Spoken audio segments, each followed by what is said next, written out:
शिव के गुरु ना बनलू शिव चर्चा नाही कैलू शिव चर्चा नाही कैलू से आपन कर्म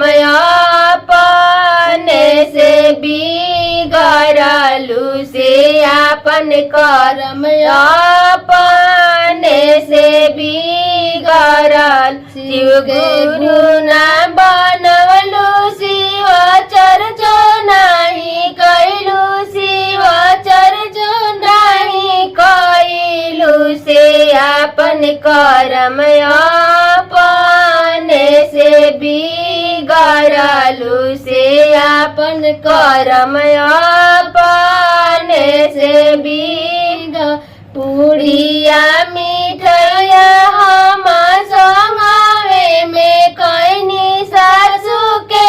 खियाइनी से आपन कर्म अपने से बिगड़लू से आपन कर्म अपने से बिगड़ गंगो नहाइलू सूरज गोड़ लगलू सूरज गोड़ लगलू से स्वामी गोड़ कहियो ना हो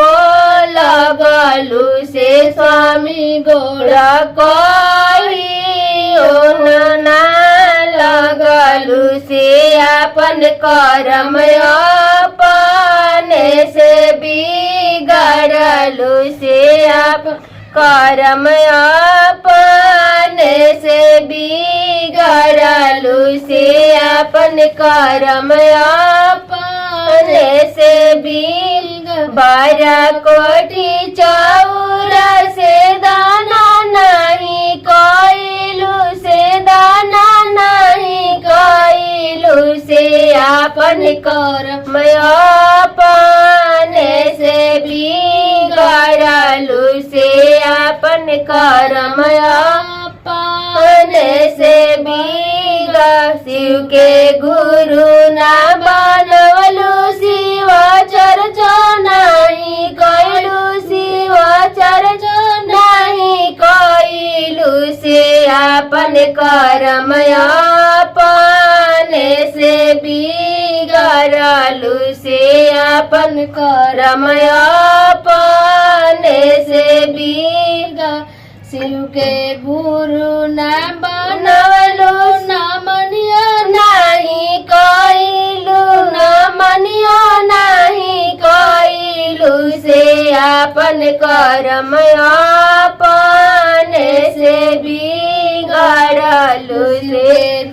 दया नहीं मंगलू से चर्चा नहीं कैलू से नमन नहीं कैलू से आपन कर्म अपने से बिगड़लू से आपन कर्म अपने से बिगड़लू।